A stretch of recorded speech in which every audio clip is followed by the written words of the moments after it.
Uşaqlar salam. Bugün mən sizin qarşınızda bilirsiniz ki, müxtəlif yayınların sınaqları olur. Bu dəfə isə mən öz şagirdlərimin getdiyi dəyər yayınlarının sınağını burada sizinlə birlikdə bölüşmək istəyirəm. Bu mənim öz şagirdimin kitabçasıdır, sual kitabçasıdır. Çox təəssüf ki, həmin şagirdim həmin sınaq günü xəstələndiyi üçün iştirak edə bilmədi və mən də onun sınağını mənə verdikləri üçün burada digər yoldaşlarımıza yararlı olmaq üçün düzgün cavablarını çalışacağam izahlı şəkildə videosunu çəkim. Həm bu sınağa gedən uşaqlar, həm də başqa uşaqlar üçün yararlı olmuş olsun. Gəlin vaxt itirmədən başlayaq. Təbii ki, burada mən çalışacağım ayrı-ayrı çəkeyim. Həm Azərbaycan dili, həm riyaziyyat, həm də ingilis dili. Azərbaycan dilini çəkək, başlayaq. Deməli, burada Şəhidin Dərəsi adlı bir üzr istəyirəm. Şəhidin Dərəsi adlı bir kiçik bir mətn var və bu mətnə aid suallar olacaq. Gəlin əvvəlcə biz mətni oxumağa çalışaq. Kiçik bir dağ kəndində yaşayan Orxan atasından və babasından çox şey öyrənmişdi. Onların hər sözü vətən sevgisindən bəhs edirdi. Kəndin yaxınlığında Şəhidin Dərəsi adlı bir yer var idi. Atası ona bu dərənin hekayəsini danışmışdı. Oğlum, bu dərədə bir vaxt igid əsgərimiz Qasım öz həyatını vətən üçün fəda edib. O burada düşmənlərə qarşı tək başına döyüşüb kəndimizi xilas edib. Bu yer onun adı ilə anılır. Orxan hər dəfə həmin dərənin yanından keçəndə başını aşağı əyib dua edərdi. Bir gün kənd məktəbində müəllim vətənpərvərlik haqqında inşa yazmağı tapşırdı. Orxan dərhal Şəhid Qasımın hekayəsini yazdı. Yazısında qeyd etdi. Vətən bizə babalarımızın əmanətidir. Bu torpaqların hər qarşı şəhidlərimizin qanı ilə yoğrulub. Biz bu torpağa xidmət etməli və onu qorumaq üçün hər an hazır olmalıyıq. Orxanın inşası müəllimini çox təsirləndirdi və onun yazısı rayondakı müsabiqədə birinci oldu. Bu, Orxanı daha da həvəsləndirdi. O böyüyəndə hərbi xidmətə gedərək Şəhid Qasımın xatirəsini yaşatmaq və vətəni qorumaq üçün çalışdı. Orxan nəinki kəndin, hətta bütün rayonun fəxrinə çevrildi. Bu hekayə kənddəki uşaqlara vətən sevgisini öyrədən bir dərs oldu. Hər bir uşaq Orxan kimi şəhidlərimizin xatirəsini unutmamağın və vətəni qorumağın vacibliyini dərk etdi. İndi isə uşaqlar başlayaq suallarımıza. Orxan kimdən vətənpərvərlik haqqında öyrənmişdi? Mən burada sualları, variantları qeyd eləməyəcəm, sadəcə olaraq dilimlə deyəcəm. Niyə? Çünki bu kitabça sadəcə olaraq uşaqlara verilir və mən bunu göndərəcəm, mənim şagirdim bunu işləyəcək və mən də onun cavablarını yoxlayacağam. Yəni videonu paylaşmazdan əvvəl həmin şagirdim bu kitabçanı işləyəcək və mən sonra bu videonu paylaşacağam. Ona görə də burada heç bir qeyd eləməyəcəm ki, o özü belə deyək də sərbəst işləmiş olsun. Orxan kimdən vətənpərvərlik haqqında öyrənmişdi? Təbii ki, C variantı atasından və babasından. Müəllim məktəbdə uşaqlara nə tapşırmışdı? Təbii ki, B variantı vətənpərvərlik haqqında inşa yazmağı tapşırmışdı. Növbəti səhifəyə keçək. Burada nə deyir bizə? Deyir ki, Orxan böyüyəndə nə etməyə qərar verdi?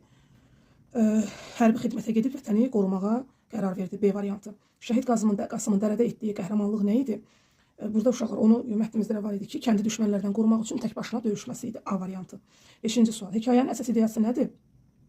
B variantı olacaq. Vətən hər kəsin qoruması lazım olan bir əmanətdir. Elə çox izah tələb eləməyən sualların üstündən tez keçəcəm ki, uşaqlar vaxt itkimiz olmasın. Sifətin artıq dil qaydalarına keçdi. Sifətin dərəcələri haqqında verilmiş fikirlərdən biri yanlışdır. Imtıl, ıraq şəkilçiləri azaltma dərəcəli sifət əmələ gətirir. Doğrudan da uşaqlar sarımtıl, sarımtıraq və s. kimi sözləri azaltma dərəcəli olur. Əlamətin və keyfiyyətin normadan çox olduğunu bildirən sözlər çoxaltma dərəcəsi düzdür. Doğrudan da elədir. Sifətin adi dərəcəsi əlamət və keyfiyyətin normada olduğunu bildirir. Bu doğrudan da elədir. Adi dərəcədə əlamət və keyfiyyət normada olur, adi dərəcədə olur.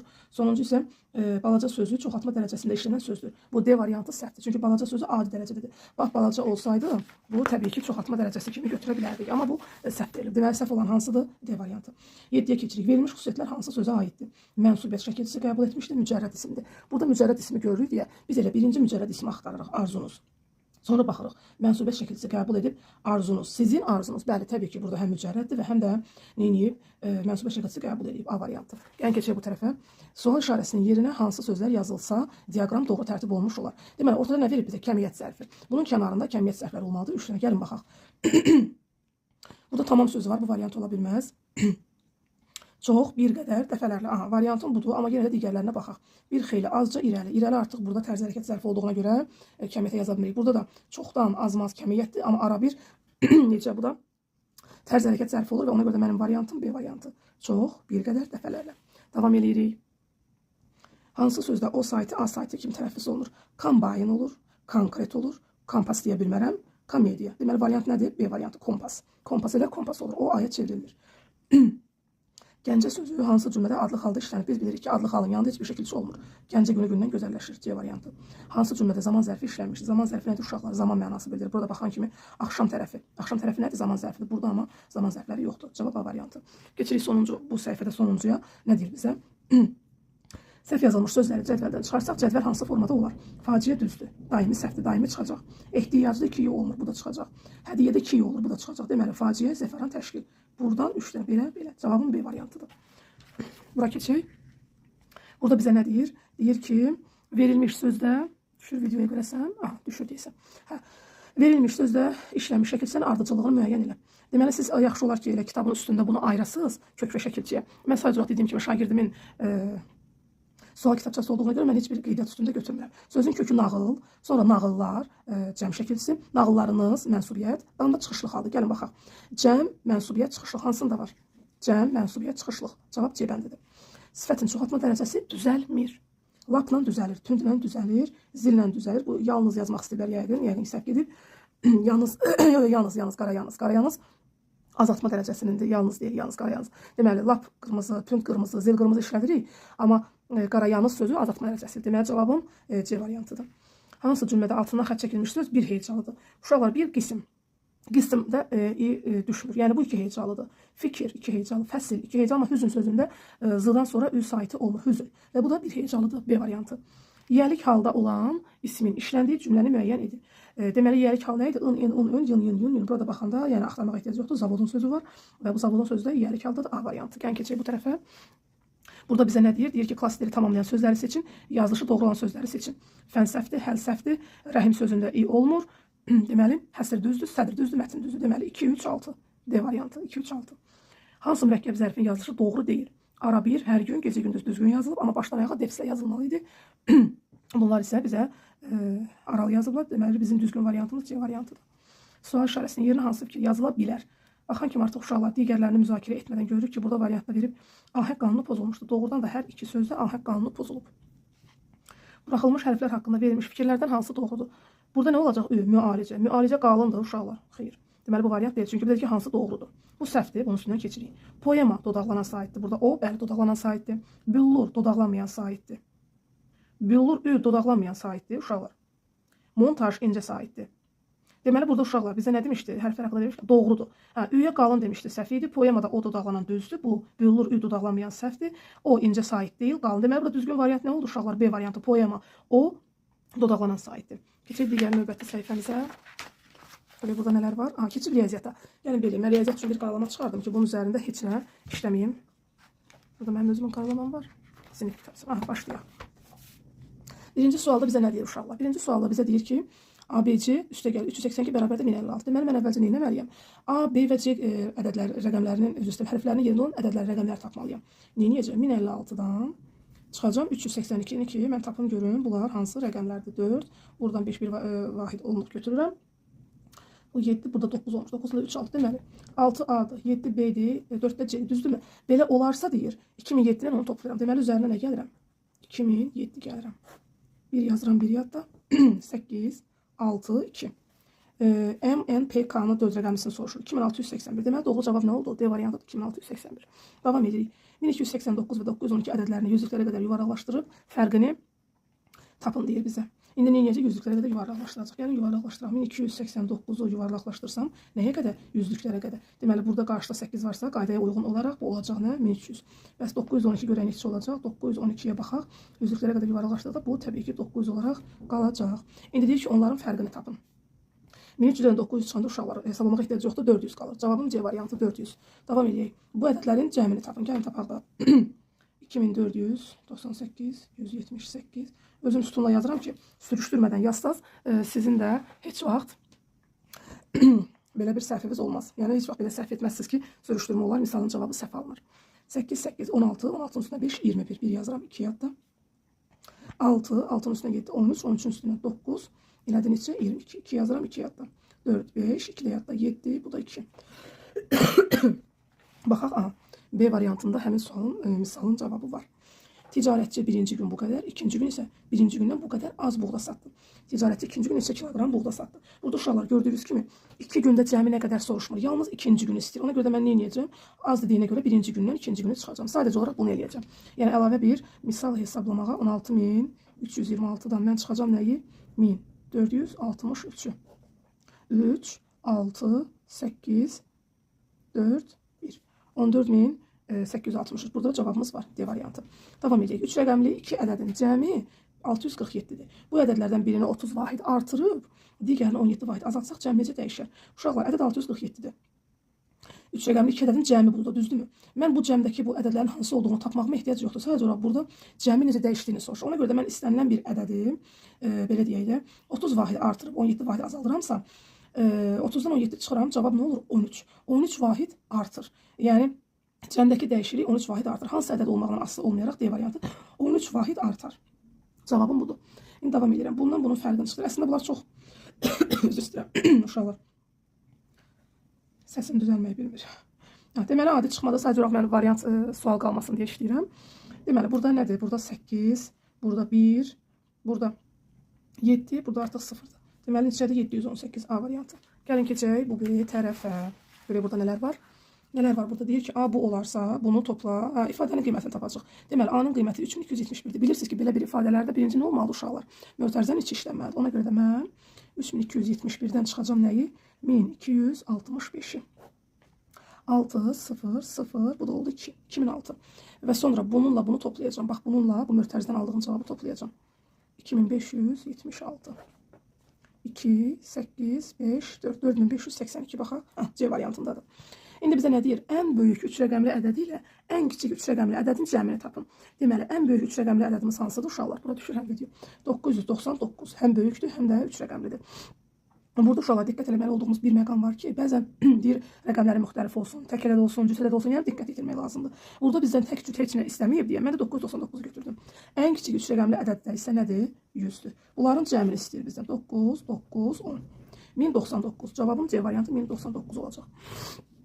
Davam edirik. Bu ədədlə bu ədədin cəmi 500-dən neçə vahid böyük. Deməli, mən nə etməliyəm? Birinci bunların ikisini tapmalıyam və sonra 500 çıxmalıyam ki, fərqini bilim. Gəlin, burada sizin üçün belə. 267, üstə gəl, 354, 1, 2, bu da 6. Düzdür, indi burada nəyə çıxacam? 500-ə. 1, 2, 1, 121. Fərq nə oldu uşaqlar? 121. İndi keçirik növbəti misalımıza. Görək, burada bizdən nə istəyir? Bu ədədlərin neçəsi 2-yə bölünür. Uşaqlar, biz 2-yə bölünmə əlamətini bilirik. Düzdürmü? 2-yə bölünmə əlaməti nə idi? Ədədlərin sonu cüt ədədlərlə bitsin, yəni cüt rəqəmlərlə bitsin. Cüt ədədlərlə bitmək üçün 0, 2, 4, 6, 8 olmalı. Gəlin baxaq, 8, 0, 2 ilə bitir. 1, 2, 3. Deməli, bu 3 ədəd 2-yə qalıqsız bölünəcək. 3 ədəd C variantındadır, 3-ü. Bu ədədlər, bunların hansını istəyir? 5-i 7-yə vuranda uşaqlar neçə edir? 35. Gəlin qarlamada vuraq, 35-i də 6-ya vuraq. 5-i 30, 3 yadda, 6 dəfə 3-ün 18. 18-in də üstünə 2 gələndə 21, 210. Deməli, nə oldu uşaqlar? Hasilimiz 210 oldu B variantı. İndi burada bizə bir tənlik verib, tənliyi həll etməyimizi istəyir. Biz əgər tənliyin bu tərəfini işləməsək, buranı işləyə bilmərik. Deməli, mən bu tənlikdən neyəcəm uşaqlar? Birinci 48-i vuracam 3-ə. Vurdum mu? 24, 2 yadda, 3 vur 4, 12, 2 də yadda 14. Tənliyim olacaq, x üstə gəl 72 bərabərdir 144. Sonra təbii ki, neyəcəm? X-i tapmaq üçün 144-dən 72-ni çıxacam. Və x də bərabər 4-dən 2, 2, 14-dən də 7 çıxanda 72. Deməli, ədədim nədir uşaqlar? D variantı 72. Hesablayın istəyir uşaqlar. Bizə verib ifadəni və hesablamağımızı istəyir. Biz də birinci nə etməliyik? Mötərizəni işləməliyik. 24-dən 24 çıxanda uşaqlar qalır 0. Deməli, 3 vur 0 vur 100. Uşaqlar, belə bir vurmada mən bunu hesablayıb vaxt itirmirəm. Cavabı 0 götürməliyəm. Niyə? Bilirik ki, vuruqlardan biri 0 olarsa, həmin misalın, ifadənin cavabı da 0-a bərabər olur. Deməli, cavabım C variantı 0. Yəni, nəyisə hesablamağa ehtiyac yoxdur. Mötərizədən aldığımız cavab bizə icazə verdi ki, biz 0 götürdük. Deməli, burada nə istəyir bizdən? Bu ədədlərin içərisindən 5-ə bölünən hansıdır? 5-ə bölünmə əlaməti hansıydı? Sonu 0 və 5 ilə bitən ədədlər. 5 ilə bitir, 0 ilə bitir, 5 ilə bitir, 0 ilə bitir. 1, 2, 3, 4. 4 dənəsi 5-ə bölünür. D variantı. Tosturanın qiyməti 115 manat, soyuducu isə tosturanın 6 dəfə bahadır. Bizə uşağa soyuducunun qiymətini istəyir. Demir, ikisinin birlikdə qiyməti neçədir? Yəni, bu iki planlı məsələ deyil. Sadəcə olaraq 115-i vuracam 6-ya və sadəcə olaraq soyuducunun qiymətini tapacam. Baha dediyinə görə vurmalıyam. 6 vur 5, 30, 3 yadda, 6 vur 1, 6, 3 yadda, 9, 6 vur 1, 6, 690 manat. Cavab D variantı. 76 bölü 3 bölmə əməlinin qalığını tapın deyib. Deməli, 76-nı 3-ə böləndə mən burada yazım, burada hesablayaq elə. 7-ni 3-ə bölürəm, 2 dəfə düşür. Qalır 1. Belə edilsin, içində göz yaddaşı başqadır. 7-ni 3-ə bölürəm, 2 dəfə 3-ün 6, 1 qalır. 16-nı da 3-ə böləndə 5 dəfə 3-ün 15 qalıq qaldı 1. Məndən nəyisə oluşurdu qalığı. Qalığım isə uşaqlar 1-dir. Düzdürmü? Cavab B variantı. Burada isə bunun üzərinə özüm çalışıram, yazmayayım. Deməli, burada isə bu bölünmənin qiymətini istəyir. 8-i 7-yə böləcəm, bir dəfə düşəcək. 8-dən 7 çıxacam, 1 qalacaq. 16. 16'nın içində 7 2 dəfə. 2 dəfə 7 14 qaldı. 2 21-in içində 7 3 dəfə. 123. Cavabım deməli nə oldu uşaqlar? D variantı 123. Davam eləyək. A5 olduqda ifadənin qiymətini istəyir. Mən təbii ki, nə edəcəm?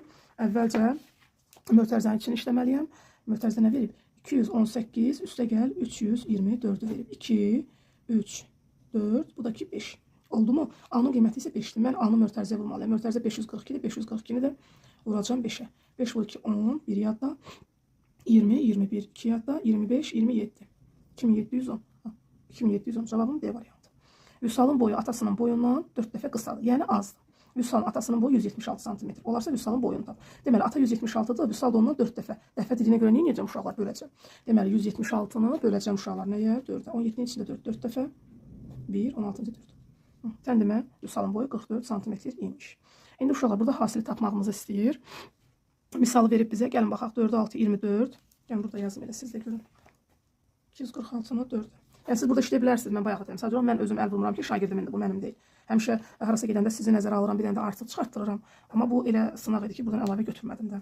4 vur 6 24, 2 yadda. 4 vur 4 16, 18, 1 yadda. 4 vur 2 8, 1 yadda 9. 984 baxaq. D variant 984. İndi isə gəldik çıxdıq nəyə? Məntiqlərə. Gəlin baxaq məntiqə. Deməli bizdə məntiqdə nə verib? Ədəddən çıxır. Sadəcə bu hərflərin yerində olan ədədlər toplamağımızı istəyir. Aha, 8-dən neçə çıxıb ki, 1 alıb? Təbii ki 7. C oldu 7. 6-dan 4 çıxıb. Neçə qalıb? 2. E oldu 2. 5-dən deməli 15-dən neçə çıxıb? 8 çıxıb ki, 7 alıb. B bərabər oldu 8-ə. Baxın, 5-dən 7 çıxa bilməliyik. 15-dən buradan deməli 1 onluq götürüb. 1 onluq götürüb olub 15 və 15-dən də nə edib? 8-ə çıxıb ki, 7 olub. B olub 8. Deməli A-nın qiyməti neçə olacaq? Əslində 5-dən 4 çıxanda 1 edir. Ancaq mən bayaq 1 onluq götürmüşdüm deyə. A da oldu neçə? 6. İndi mənə bunların cəmini istəyir. Deməli, baxın, 7, 2, 9, 9-un üstünə 8 gəldi, 17, 17 üstünə 6, 23. Cavabım A variantı 23. Davam edirəm. Burada da onun kimi bir tapşırıqdır. Gəlin, baxaq. Deməli, burada çıxmaydı, burada toplamadı. 9-un üstünə neçə gəlib ki, 17 alıb. Təbii ki, burada mənim cavabım olacaq nə? 8, B 8-dir. Deməli, bir yaddası var. Onu yaddan çıxartmaq lazım deyil.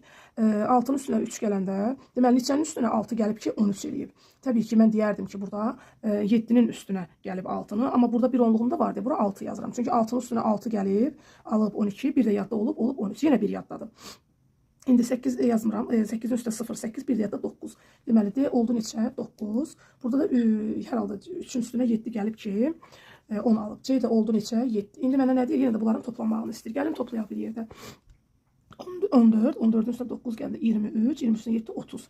Cavabım D variantı 30. Burada isə uşaqlar mənə nə verib? Mənə vurma verib və A və B-ni toplamağımı istəyir. Deməli, mən vuruqlarımı düzgün tapmalıyam. Neçəni 9-a vursam sonu 5 eləyər. Təbii ki, mən bilirəm ki, 9-a vurmada sonu 5 olan 45-dir. Deməli, 5-i 9-a vurub alıb 45, düzdürmü? 5 yazıb 4 yadda. Daha sonra həmin bu 4-ü neçəyə vurub ki, üstünə də 4 gələn də 34 alıb. Deməli, burada 5 idi. 5 vur 9, 45, 4 yadda. 5-i vurdum 6-ya, deməli, B neçədir uşaqlar? B 5-dir. 5-i vurub 6-ya, olub 30, 30-un da üstünə 4 gəlib, olub 34. Bu neçə oldu? A-mız 6 oldu. B 5, A oldu neçə? 6. 6-la da 5 toplayanda cavab 11, A variantı. İndi bura baxıram. Burada uşaqlar məntiqə əsasən, gəlin baxaq görək, burada nə edib ki, və sonucu tapa bilək. Məsələn, vurmanla götürək də. 5-i vurub 7-yə 35, üstünə 1 gəlib 36. 3-ü vurub 9-a 27, üstünə 1 gəlib 28. 7-ni 4-ə vurub 28, üstünə 1 gəlib 29. 6-nı 8-ə vururuq 48, bu qayda ilə üstünə 1 gəlir 49. Cavabımız nədir? C 49. Yəni keçək bu tərəfə. Ola bilər məntiqdə bəzən səhv də eləyə bilərik. Yəni məntiq biraz düşündürücüdür. Əgər səhvim olarsa da siz mənim üçün qeyd eləyərsiniz ki, mənim burada diqqət bizdən yayınıb, bu məntiq uyğun deyil. İndi bura baxırıq. Burada nə edib? Görə toplama. Burada bəz uzun əməllər olmalıdır. Hardasa ya toplama çıxma, ya vurma çıxma, belə bir ardıcıllıq. Gəlin baxaq. 3-ü tutalım, vururuq 5-ə, 15. 15-dən 4 çıxıb 11. Görək indi bu qayda hamısına tətbiq olacaqmı? 4-ü 7-yə vururuq 28, 28-dən 2 çıxır 26, düzdür. Deməli, bir dəfə vurur, bir dəfə çıxır. Burada da 6-nı 9-a vuranda 54, 54-dən də 8 çıxanda 46 olmalıdır. Aha, D variantı. Deməli 46 düzgün tətbiq eləmişik. Burada 17-dən 6 çıxır 11, məsələn. 8-dən 3 çıxır 5, 6, 5. Ardıcıllıq 23-dən 8 çıxır 15. 6, 5, 15. Burada da 20-dən 6 çıxsa neçə qalır? Onda biraz qaranlıq gəldi mənə. Bunu siz də düşünün uşaqlar, mən də düşünün bu məntiqlə nəsə aydın olmadı. Yox, bunun üzərinə yenə qaydarıq. Vaxt itirmədən keçək 47-yə. Bu məntiq yadda qalsın uşaqlar. Bunu işləyə bilmədik. İndi bura baxırıq. Deməli, bunların kəsişməsidir. Əslində, karandaşla bunun üzərindən siz geçsəniz, asanlıqla tapacaqsınız ki, burada nələr birləşib. Baxın, biri belə gedib, biri düz gedib. Biri belə, biri də kənarından getməlidir. Bax, bu uyğun gəlir. Bu uyğun gəlmir. Çünki burada zigzag kimi bir işarə var. Burada belə bir şey yoxdur. Deməli, bir ortadan gələcək, bir ortadan belə gedəcək. Bu düz. Biri kənarından, biri bu ucundan. A variantı bu uşaqlar fikirləşməyə ehtiyac yoxdur. İndi bu kitabçamızı qoyaq qırağa. Ehtiyac görmürəm. İndi isə buna baxırıq. Oxlar məntiqlə ötürülür sanki bir-birinə. Buradan da çıxış olmalı, çıxış üz aşağı. Yəni mənim məntiqimlə, mənim fikrimcə C variantı oxların aşağı çıxışı olmalıdır. Yenə siz diqqət yetirin. İndiki uşaqlar maşallah bizdən daha məntiqlidirlər. Əgər daha güclü məntiqli ilə başqa bir variant tapan varsa mənə bildirsin. Çox sevinərəm. Burada çox asan bir məntiqdir. Üçbucağın içərisindən bunu çıxardıb. Burada dairənin içindən çıxardıb rəngli formada B variantı olacaq təbii ki. Burada nədir uşaqlar? Ardıcıllığa baxırıq, nə görürük? 1 ləçək, 2 ləçək, 3 ləçək, 4 ləçək. 4 dənə ləçək C variantı. Böyük ehtimal olar məncə. İndi bura baxırıq. İngilis dilinə keçdik. Choose the correct preposition. Burada bizə söz ödələri istəyir. Morningin qarşısında uşaqlar həmişə in the morning olur. Yəni B variantı olacaq. It is 4 o'clock in the morning. Choose the correct variant. Burada düzgün olanı istəyir. Uşaqlar saatı göstərir. It is noon. Yəni günortadır, düzdürmü? Günorta olanda deməli səhər 12-yə qədər göstərirdik biz nəyi? AM göstərirdik. Günortadan sonra olduğundan sonra isə PM göstərirdik, səhv eləmirəmsə. İndi bu bizə deyir what time is it? It's noon. Günorta olduğuna görə uşaqlar biz 12-ni göstərməliyik. Və 12-ni də göstərməyə görə PM-i götürməliyik. 12 PM. C variantı olmalıdır. Günorta 12. Bu isə axşam 12-ni göstərir. Bunu götürə bilmərəm.